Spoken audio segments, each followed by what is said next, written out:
In the early 90s, Knoxville authorities found evidence of their first serial killer ever. In a small patch of woods off Cahaba Lane, bodies were piling up. Local workers were familiar with this suspect far before police. They called him Zoo Man. He'd offer to pay double for their services, then drive to a dead-end road or an abandoned barn and brutalize them. Survivors managed to escape or talk their way out of it. But for those who didn't, there wasn't an uproar in the community about their disappearances, because Thomas Dee Huskey targeted a vulnerable group of women, and he took pleasure in discarding their bodies like trash. Even decades later, Huskey will tell you it wasn't him. It was Kyle, his evil, violent, murderous alternate identity that wanted to get him in trouble. If you ask Kyle, however, he'll go into detail about how he brutalized each one of his victims.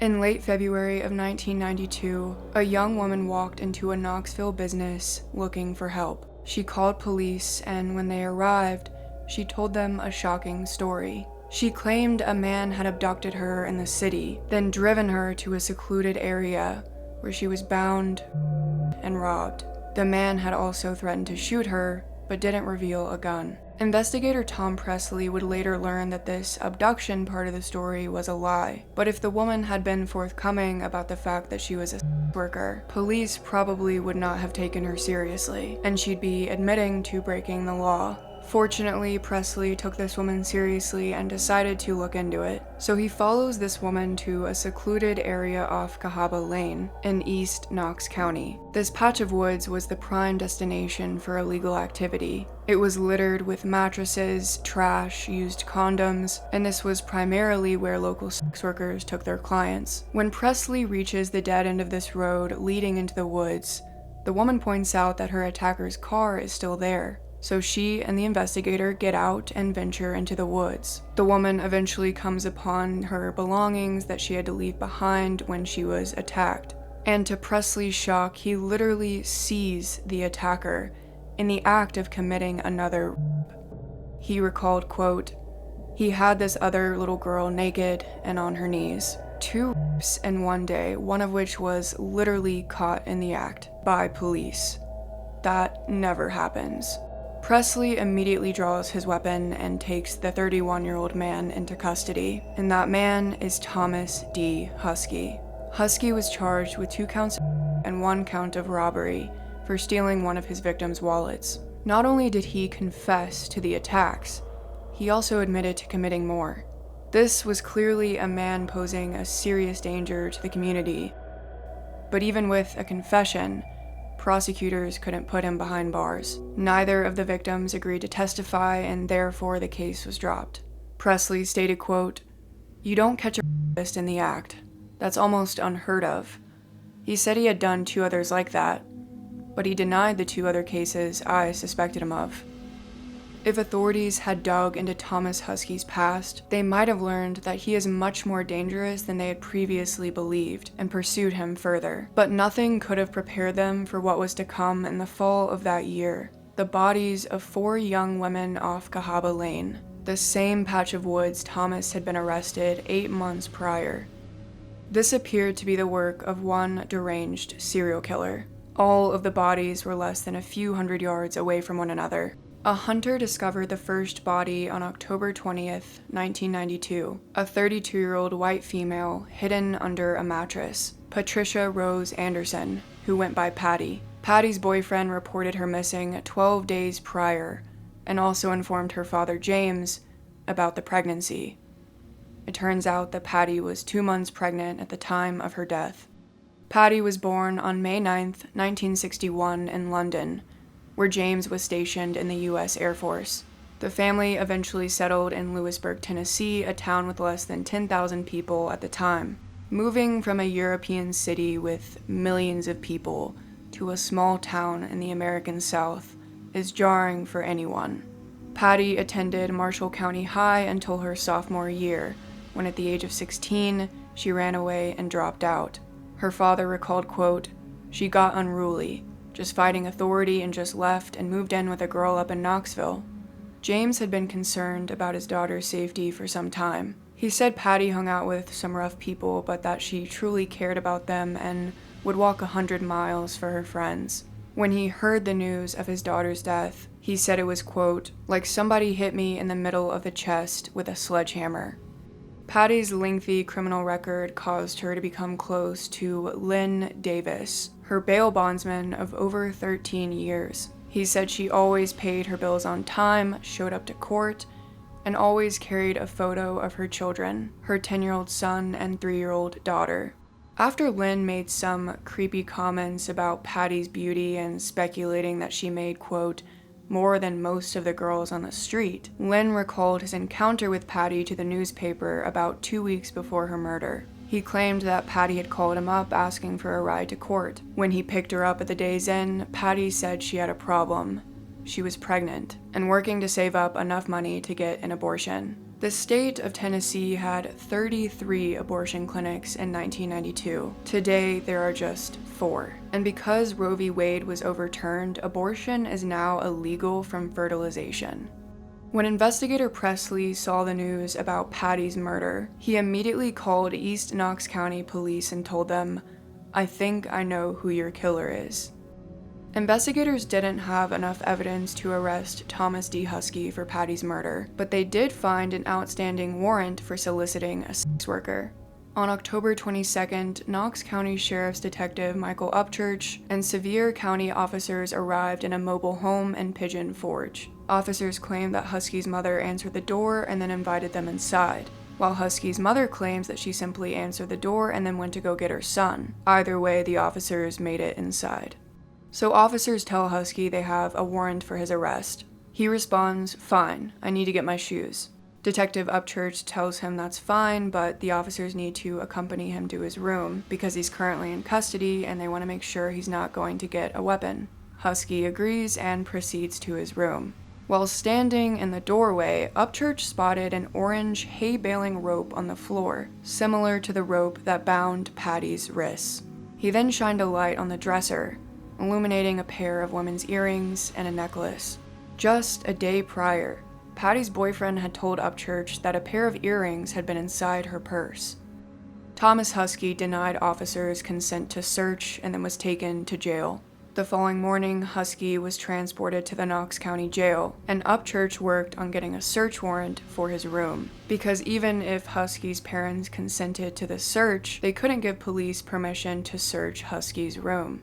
At the time, Upchurch had only written a few search warrants and claimed he wasn't familiar with Rule 41, which details unlawful search and seizure. The warrant had been signed by a city judicial commissioner who did not have the authority to authorize a search. They also failed to put the name of the officer in which it was issued to. This could not be written off as a simple mistake. This was a monumental failure by authorities, and it would bite them in the ass much later down the line. While Detective Upchurch is bagging up the earrings he found on Huskey's dresser, he finds a blonde hair intertwined with the jewelry, similar to the long blonde hair on Patty Anderson. In addition to the rope, they also found a knife on his bathroom sink. After less than 2 days in jail, Thomas Huskey pleaded guilty to solicitation of a sex worker. He was sentenced to 30 days in jail. He signed his name as Kyle Huskey, instead of his legal name, Thomas Huskey. When authorities interviewed more workers in the area that had encountered Thomas, they learned his nickname among them, for several reasons, was Zoo Man. Thomas Huskey worked at the Knoxville Zoo for 2 years as an elephant keeper until November of 1990, when they fired him for abusing the animals. At the age of 16 in 1977, Thomas broke into a home on the zoo's grounds to steal money. Because he was a juvenile at the time, Thomas got off pretty easy. He was examined by a psychologist who would later claim that he believed Thomas was suffering from a brain disorder at the time. His pattern of committing crimes near this zoo didn't stop there. In addition to the woods off Cahaba Lane, he'd take his victims to a livestock barn that had recently caught fire near the zoo. He'd tie them up, beat them, and steal all their cash before fleeing. Sometimes he'd take their clothes too and throw them out as he drove away. His latest attack at the livestock barn that police knew of was just 4 weeks prior to his arrest. When Thomas Dee Huskey was confronted with all of this incriminating evidence, he chose to stay silent and get an attorney. A smart move for him, because 6 days after Patty Anderson's body was found, the bodies of 2 young black women were discovered a short distance away. 31-year-old Patricia Johnson had moved to Knoxville roughly 5 months ago. It's presumed that she was a sex worker because of 2 previous arrests in Chattanooga. She was last spotted at the Volunteers of America shelter, and local authorities were able to quickly identify her because of a recent disorderly conduct charge. Unfortunately, the only picture I could find of Patricia was a mugshot printed in the newspaper, and it seems like none of her family or friends were interviewed, so we don't know much about her other than her criminal history. Within hours of discovering Patricia Johnson's body, the body of an unknown black female was found as well. 22-year-old Darlene Smith was the last victim to be identified due to the severe rate of decomposition. Dr. William Bass, head of anthropology at the University of Tennessee, determined she'd been dead for 10 to 20 days before she was found, and that a bone in her neck had been broken in such a way that indicated her killer used 2 hands to strangle her. Darlene was the only victim without a criminal record who wasn't doing sex work, according to her sister, Shirley Smith. The last time she saw her sister on October 10th, Darlene was upset about an argument with her boyfriend. Shirley thinks it's possible that her sister's killer may have mistaken her for a sex worker because, quote, "My sister loved to go out. She had that teenage instinct, going out and having fun. She was the type of person who was very hard to understand, but once you knew her, you would love her to death."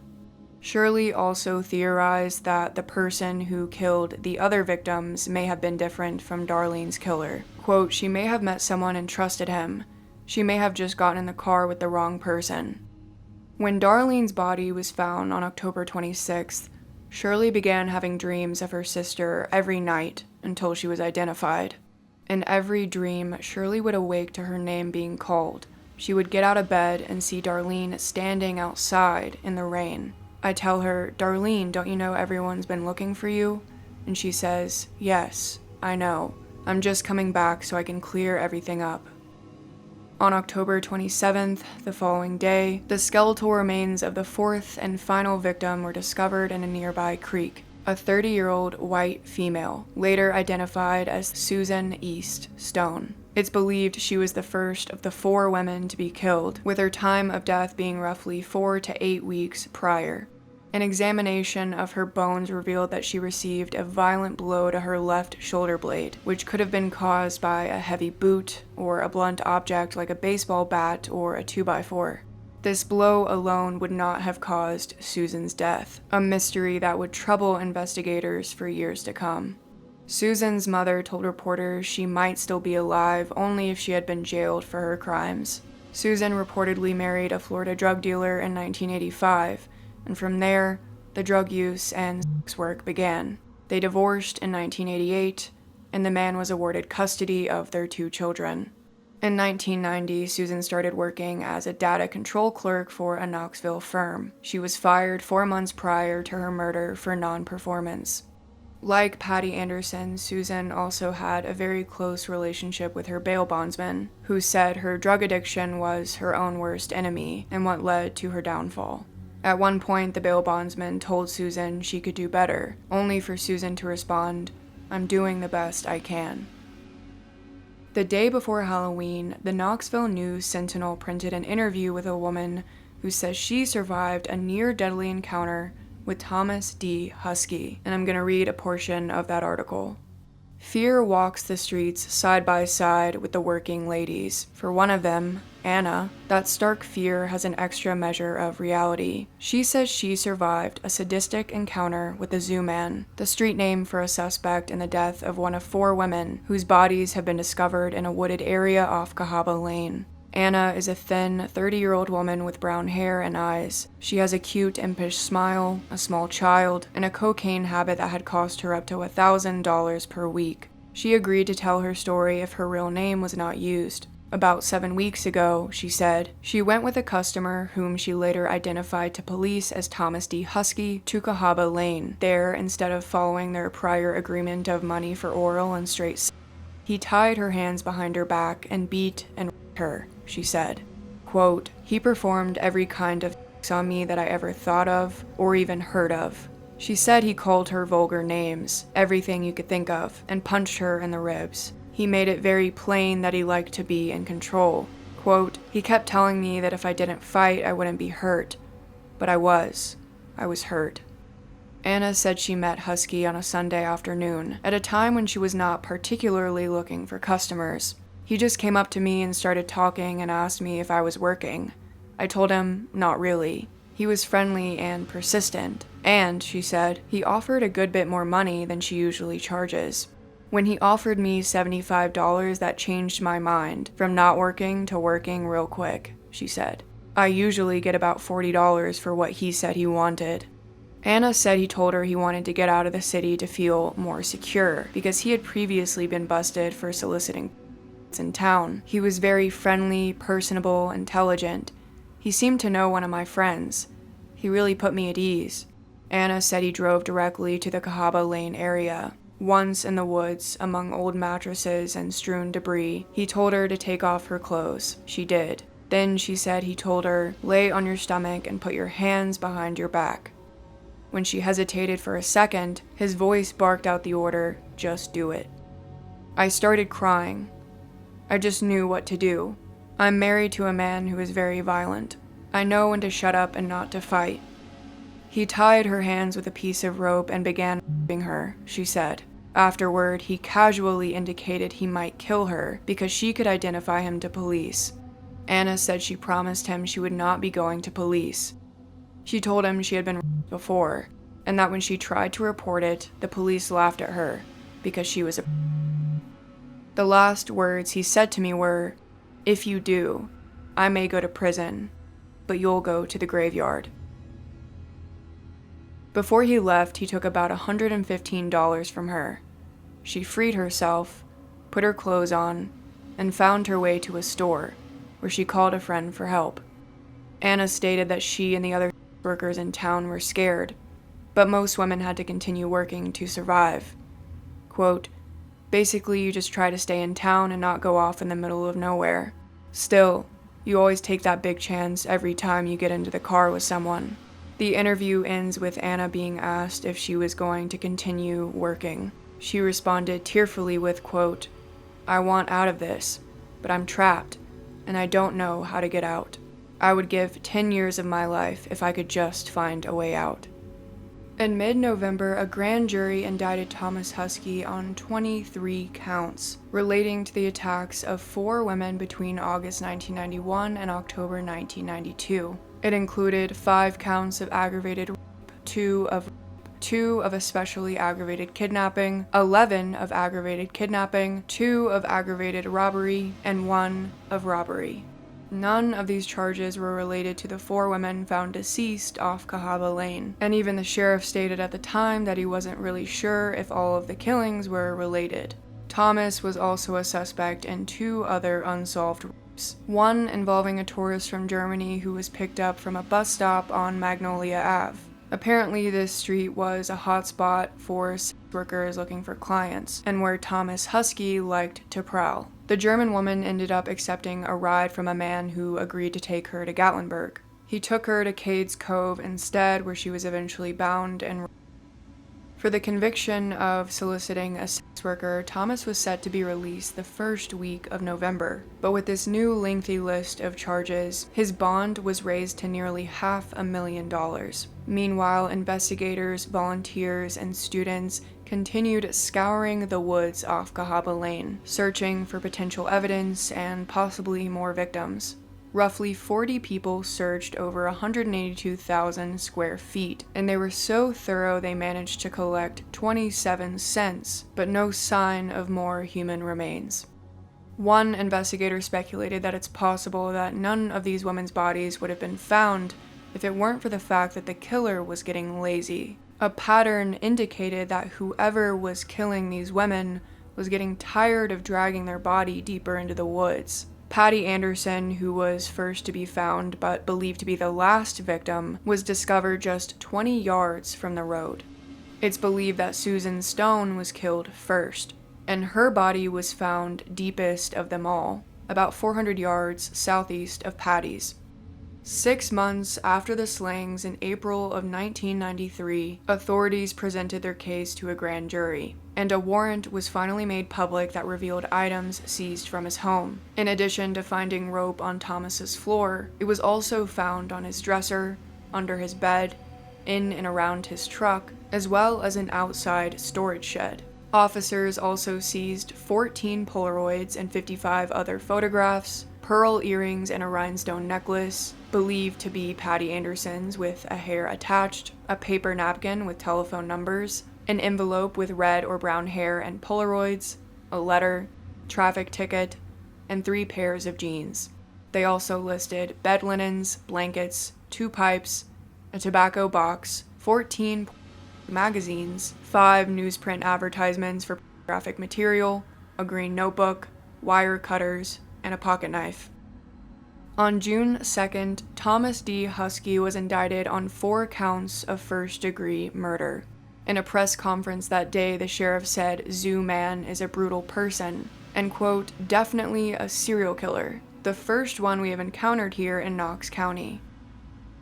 They also revealed that Huskey had been in as many as 35 states since 1985, from the West Coast all the way to the Northeast. 5 months later, a woman came forward to police about a disturbing encounter, and this encounter kind of added a shred of doubt to their current investigation. The 31-year-old woman said she was at a fast food restaurant on Magnolia Ave around 11 p.m. when she accepted a ride home. The man said he would take her home after stopping by his residence, but ended up driving them to the woods off Cahaba Lane instead. There, he demanded, and when the woman refused, he stabbed her. When she jumped out of the vehicle and ran, the man tried to run her over with his car before fleeing. This story was eerily similar to the Zoo Man's victims, but Thomas Huskey was behind bars when this took place, and this suspect was a short black man who used the name James. The first of 6 trials against Thomas Dee Huskey took place in October of 1995, 3 years after the killings. A jury convicted him of robbery and rape after 3 days of testimony by the 30-year-old survivor. That same week, District Attorney General Randy Nichols, who was trying all of the cases, withdrew the state's previous offer to let Huskey plead guilty. The state was seeking the death penalty in the upcoming murder trial, and it's pretty common for them to offer a deal in exchange for taking the death penalty off the table. Presumably, the state offered to remove the death penalty if Thomas pleaded guilty to all the murders, and it's unclear why the state withdrew their offer, but the defense moved for a mistrial immediately and without success. The fact that the state withdrew this offer to remove the death penalty and have Thomas plead guilty would be heavily criticized in years to come. By February of 1996, court hearings revealed key issues brought up by the defense. First, they wanted the trial to be moved out of Knox County, citing the vast media coverage and the inhuman nickname Zoo Man. Second, they wanted to suppress the evidence taken from Huskey's home in October 1992, and argued that the search warrant used to take those items was invalid. And third, the judge had to decide if the statements Thomas made to police were taken legally, or if detectives failed to honor his constitutional rights.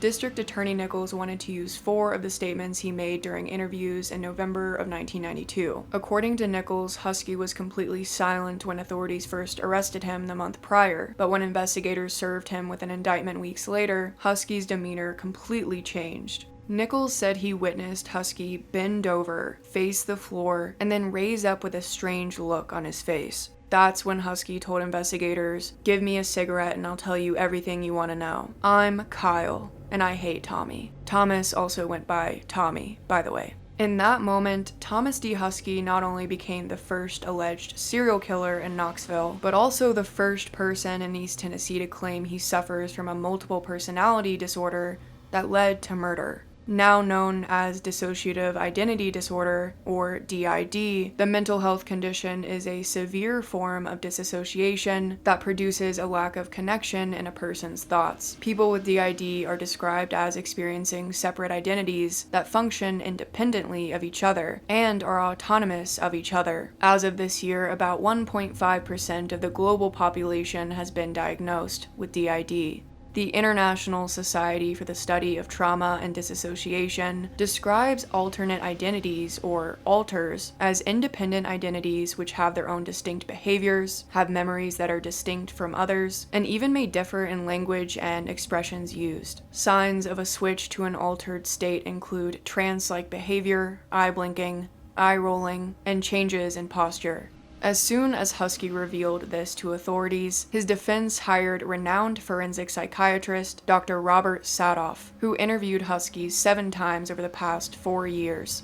Dr. Sadoff spoke with the true killer, an alternate who described himself as Kyle, as well as Huskey's other identities, a gay man named Timothy, and an Australian man named Sir Reginald Philip Dax. In a report to the court, Dr. Sadoff observed, quote, "He states he can come in or go out of consciousness whenever he wants, and basically he wants Tom to be in trouble. Kyle states he is afraid of Thomas because Thomas is trying to get rid of Kyle or kill him. Kyle describes Thomas as being good, and Kyle as pure evil."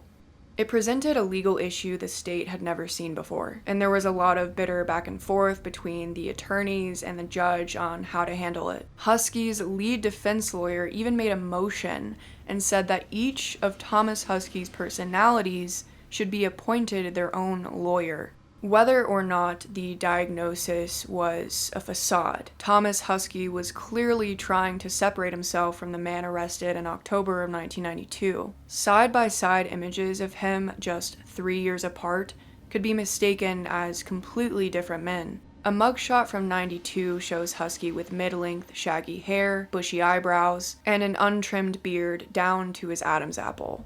Pictures from court appearances in '96 show him 50 pounds heavier, clean-shaven, hair slicked back, and I kid you not, this man started waxing or plucking his eyebrows. They were clearly much, much thinner and unnatural looking. So back to Dr. Sadoff's observations of Thomas Huskey. He concluded that Huskey's DID stemmed from childhood.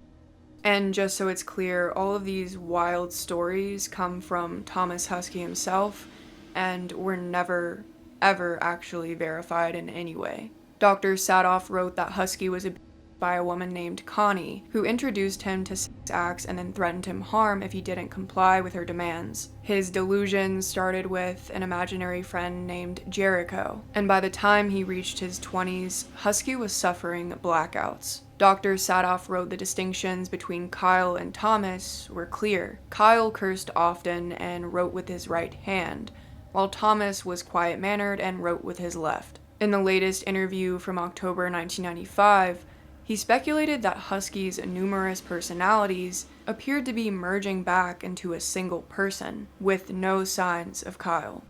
It was only during pre-trial hearings several months later that both the state and defense would review a waiver Huskey signed in October of '92. Huskey had signed his name as Kyle weeks before he confessed to investigators. No one had noticed for the past 3 years. The details of Huskey's confessions were revealed on Valentine's Day 1996. An investigator testified that Huskey admitted to killing 4 women, 3 of which he picked up near Magnolia Ave, all of which were bound before being murdered except Susan Stone. Huskey said he never tied up Susan Stone, but admitted to choking her to death. This was the victim that authorities could never officially determine a cause of death, and Huskey made these confessions about the murders to investigators while he was Kyle, not Thomas.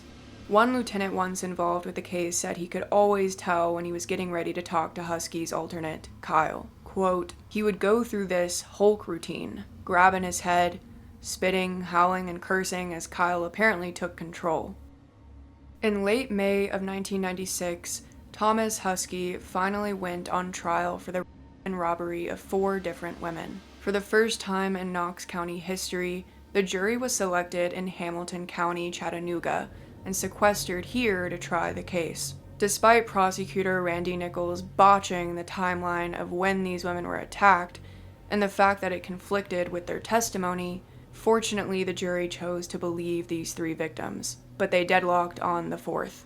All in all, Huskey was convicted of 7 counts, 2 kidnapping counts, and 1 robbery. He was acquitted of 1 rape. All of the women's stories were similar. They were sex workers, picked up by Huskey along Magnolia Ave or the Gay Street Viaduct. They thought Zoo Man was a regular customer, but instead they were driven to Cahaba Lane, or a barn near the Knoxville Zoo, where Huskey suddenly became violent and robbed them. One victim testified that in August of 1991, Huskey told her, quote, "I'm going to kill all you pretty bitches, all you whores." A few days after the conclusion of this trial, prosecutors dropped 3 charges against Huskey. It included the charge that the jury deadlocked on previously, and the case that led to Huskey's arrest the first time, where an officer literally caught him in the act in February of '92. Prosecutors were trying to bring those charges again, but again, the victim in this situation would not testify. On July 8, 1996, the judge handed down Huskey's last sentence relating to the cases. On top of the 22-year sentence for a previous conviction, the judge ordered Huskey to spend another 44 years in prison, 66 years in total. Judge Richard Baumgartner noted that Huskey was exceptionally cruel to women, and quote, "For whatever demented reason, this apparently gave Huskey pleasure, and it caused him excitement." Nearly 3 years pass before a significant ruling comes in preparation for Thomas Dee Huskey's murder trial. In December of 1998, the defense was making a critical argument for their case. They were again trying to get Huskey's confessions to authorities thrown out, but not for the previous reason, which was turned down, in which they argued that the officers were basically harassing Thomas Huskey after he had already asked for a lawyer. This time, the defense was saying that Thomas Huskey was not mentally capable of making a statement of his own free will due to his DID. Knoxville clinical psychologist Diana McCoy testified for the defense after interviewing Huskey numerous times. She testified that investigators, quote, "took advantage of a situation where a man manifested abnormal behavior," and she said that some of his admissions could be straight-up lies. McCoy also tried to prove to the judge that Huskey suffered from DID. She testified that Huskey had been raped as a child by police officers and recruited as a teen by a teacher to work in a local sex ring. The full story, according to Huskey and the 3 psychologists who evaluated him, is disturbing. Huskey claimed that a substitute teacher named Connie or Charlotte recruited him into a ring in the mid-1970s when he was a teenager at Park Junior High School in Knoxville. He said this teacher gave him gifts and attention. He claimed he was hired to help women engage in their sadomasochistic fantasies. Sometimes the teacher sent him to have sex with male clients, and one time the teacher arranged for him to be gang raped by a group of men, including an officer known as Sergeant Blackie. Again, none of these stories were ever proved in any shape or form as factual. McCoy wrote of her observations, quote, "For a while after this, he mainly had sex with men for money, reportedly now being too old for the women who had formerly paid for his services." And it was during all of this that the teacher allegedly gave Huskey code names, such as Kyle and Timmy, to match the personalities he was supposed to switch between depending on what the customer wanted. The same quote-unquote identities Huskey would claim to have decades later, one of which went into detail about the killings to investigators. McCoy wrote that this Kyle alternate not only admitted to the killings, but admitted to making statements to police that weren't truthful, and only did so because he thought that's what police wanted to hear so they could implicate Thomas. On the other side of the table, the state was arguing that Huskey's mental illness was all a charade to avoid the death penalty for his crimes. Prosecutor Nichols suggested that he got the idea from the daytime soap opera Days of Our Lives. Even Huskey's own mother testified in pre-trial motions that she'd never seen him assume these alternate identities or call himself these names. She testified, quote, "His name is Thomas and I call him Tom. That's it." All of these elaborate stories about the ring and the childhood abuse were coming from Huskey himself, and his lawyers couldn't find any witnesses to corroborate these claims. A month later, the judge finally made a ruling. He wrote that there was no evidence of investigators coercing Huskey into confessing, and ruled that the statements could be submitted to a jury for consideration at trial. This was a huge win for the prosecution. 12 women and 4 men from Davidson County were selected as jurors, with the first day of trial taking place on January 26, 1999, nearly 7 years after Thomas Huskey was first arrested. After opening statements, jurors heard the state's strongest evidence, Huskey's own confessions. Because I don't have access to these tapes, I can only read what was summarized by a journalist who watched the trial. Quote, "In the tape recordings made in November 1992, Huskey, or a purported evil alter ego, described how he picked up his 4 victims on Knoxville streets, drove them to a remote dead-end road in East Knox County, forced several to have sex, and then strangled them. Huskey, or Kyle as he demanded to be called, remembered shoving one victim's body under a mattress and taking a pair of earrings and a necklace from her purse. He said his last victim was a tall, thin black woman whom he described as ugly." This is a quote from Huskey's confession about Patricia Johnson. "She got scared and started having some kind of seizure, on the ground just bopping all over the place." The judge ordered the tape to be stopped after a few moments were played that were restricted from being heard by the jury. That moment was an investigator asking Huskey to talk about his claim of raping over a dozen women. The judge had specifically ruled that information about Huskey's former convictions could not be heard by the jury. The defense, of course, argued that the jury was now tainted and moved for a mistrial. The judge ultimately decided just to tell jurors to disregard those statements that they heard. It was the job of District Attorney Randy Nichols to ensure that this tape was properly redacted, and he apologized to the judge. On day 2 of the trial, prosecutors called a former jailmate of Huskey to testify, 43-year-old William Fletcher, a truck driver who kept detailed notes of about 10 conversations he had with the Zoo Man in the fall of 1992. Huskey reportedly told Fletcher that he had to kill the 4 women because 2 suspects had previously falsely accused him of crimes, and he wanted to make sure it never happened again. Fletcher told the jury, quote, "He told me he was going to play crazy and act like he had blackouts because he knew they didn't give the electric chair to crazy people." He then read a passage from his notes, taken on October 29, 1992. Fletcher wrote, quote, "He asked me today for a good lawyer to represent him in exchange for the book and movie rights to this case." Fletcher also testified that he'd never heard Huskey refer to himself as Kyle or any other alternate. On day 3 of the trial, 2 women testified about their brutal experiences with the Zoo Man. A 31-year-old woman told the jury he bound her hands in February of '92 and forced himself on her in the woods before driving away.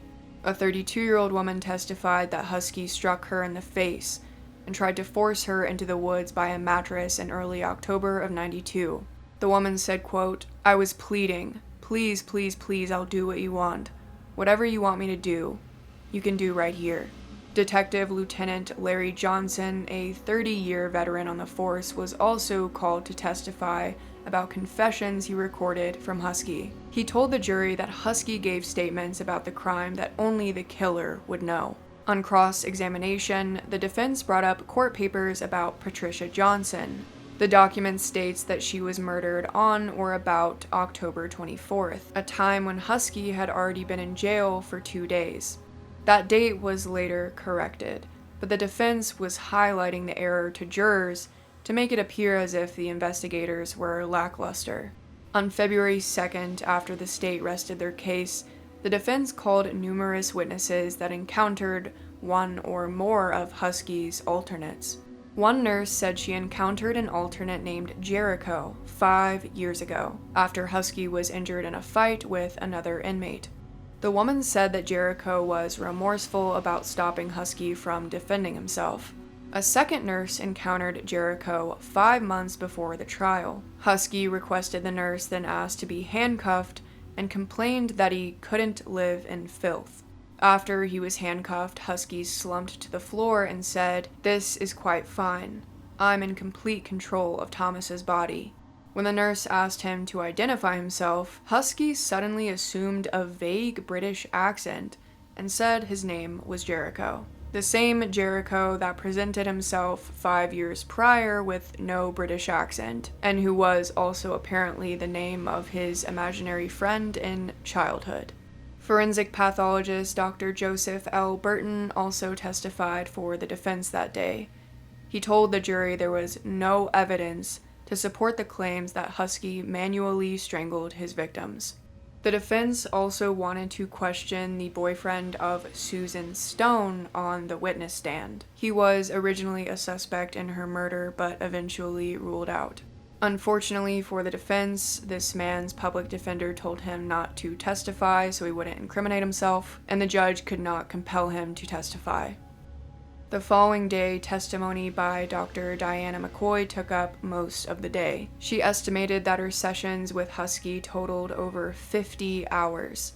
The defense's argument up until Dr. McCoy took the stand was that Huskey admitted to murders he did not commit. However, that changed when Dr. McCoy testified to the jury that Huskey did murder these 4 women, but he was insane when he did so. On cross-examination, she acknowledged that Huskey had told her many elaborate stories. One of those stories was Huskey taking a trip in his youth, which led him to participate in a satanic ritual involving a goat and the drinking of blood. All in all, the jury heard that Dr. McCoy was convinced that Huskey suffers from DID.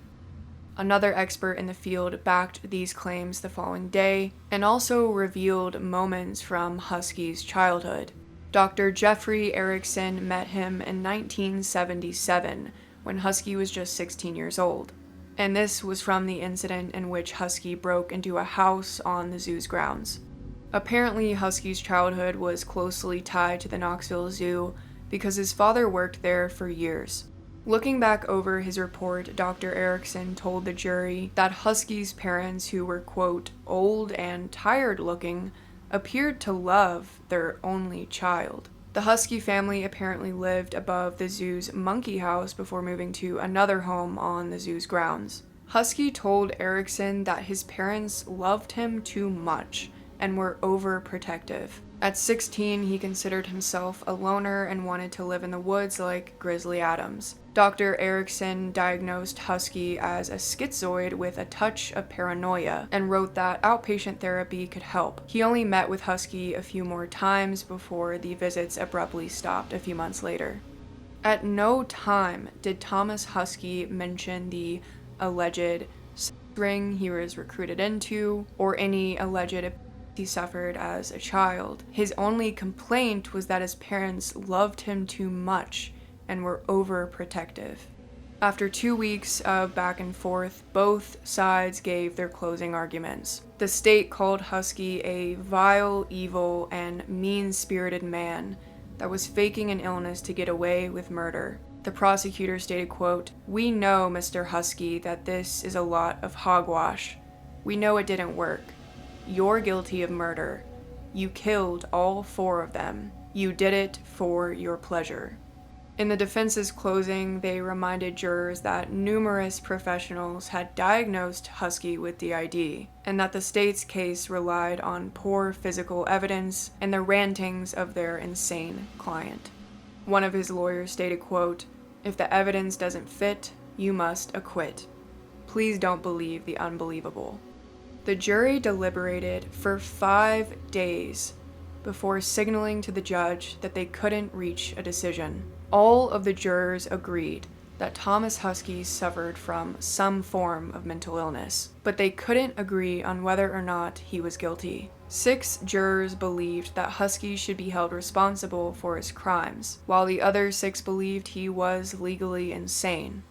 After nearly 7 years of investigating and pulling this all together, and 3 weeks of a trial, the jury deadlocked, forcing the judge to declare a mistrial. After the jury left, Huskey was photographed hugging his 2 sons and his parents. Susan Stone's sister was the only family member of a victim who could be present that day. She told reporters, quote, "I thought the evidence was overwhelming, and they should come back with first-degree murder and a sane verdict." Childhood friends of Huskey were interviewed that same day. One of them recalled an incident in which a 13-year-old Husky set fire to a stray cat, killing it. They said Huskey was mentally deranged, had few friends, and was often picked on by fellow classmates. One friend recalled an incident in 6th grade when Huskey was beat up in broad daylight. Quote, "He literally beat him right there in front of the fire hall. I remember it because we always used to get jawbreakers and stuff from the firemen after school. These firemen wouldn't do nothing. There was always a big crowd around a fight, and these firemen wouldn't do nothing." When these friends were asked about the alleged trafficking ring and this substitute teacher that supposedly recruited Huskey, the friends said there was never such a thing, because that would have been a big deal and they would have heard about it from Huskey or anyone else. They also couldn't recall a substitute teacher named Connie Flagg working at the school ever. This is the name that Huskey gave as the teacher who recruited him into the ring. Huskey also claimed this woman was working for a man named Gil. Those names did jog a memory for the friends though. It matched the names of several streets around Huskey's school and home. One of Huskey's old addresses was on Flagg Avenue. Gill Avenue was just a few blocks up from his junior high, and Kyle Street was just a few blocks from his elementary school. So where did the name Connie come from? Well, at the age of 10, one of Huskey's childhood friends was killed in a car accident, and that friend had a sister named Connie. Unfortunately, none of those facts made it back to the jury, but perhaps it wouldn't have made a difference because Huskey had several professionals backing his claims of DID. This was a huge loss for the prosecutors, the state, and the victim and their family members, but prosecutors said they would try the case again and do better next time. But 3 years later, their attempt would be thwarted by the same judge who oversaw the previous murder trial. The judge ruled that the strongest evidence the state had against Thomas Huskey could not be used against him in trial. This included his own confessions recorded by investigators in November of 1992, and the evidence found in and around his bedroom that tied him to the victims. The judge said this ruling was inescapable because Huskey's rights had been violated. And it's not like all of a sudden the judge was changing his mind 3 years later. This was all coming from an appellate court. That evidence was previously allowed in trial because the judge believed the items were lawfully seized, but the appellate court ruled that the warrant used to arrest Huskey in the case was unlawful because the warrant was signed by a city court clerk, not a judge. As for Huskey's confessions, the appellate court also ruled in favor of the defense. Investigators spoke with Huskey about the murders on October 29th and 30th, 1992, and continued to visit him and chat about the murders, despite Huskey invoking his right to silence. This is what the court said. The court concludes that the state has failed to meet its burden to show that the defendant's rights were scrupulously honored. Despite 2 invocations, investigators continued to approach the defendant and either interrogated him directly or attempted to endear themselves to the defendant in hopes that he would discuss the investigations. In light of these new facts, the court cannot conclude that these statements were voluntary and self-initiated, and not the product of repeated efforts to wear down the defendant's resistance and make him change his mind. In late 2005, the state Supreme Court ruled to let that decision stand. This meant that the chances of bringing another murder trial against Huskey were null, and the judge was technically ordered to dismiss the case against him entirely. But prosecutor Randy Nichols wasn't ready to quit. He told reporters, quote, "He killed more people than anybody in the history of this county. I'm going to do my best to try to put a case together. Can I weave a web of circumstantial evidence? I'm going to make every effort." Those efforts, if any were actually made, were in vain, because the judge was forced to dismiss the charges. Despite his own recorded confessions, Thomas Dee Huskey will never be convicted for the murders of 4 women: Patricia Anderson, Patricia Johnson, Darlene Smith, and Susan Stone. On the bright side, though, Huskey will likely never see another day of freedom. His most recent chance at parole was declined in 2009. He's eligible for release from the South Central Correctional Center in June of 2041. Thomas Huskey, or Zooman, or Kyle, will be 81 years old, if he's still alive.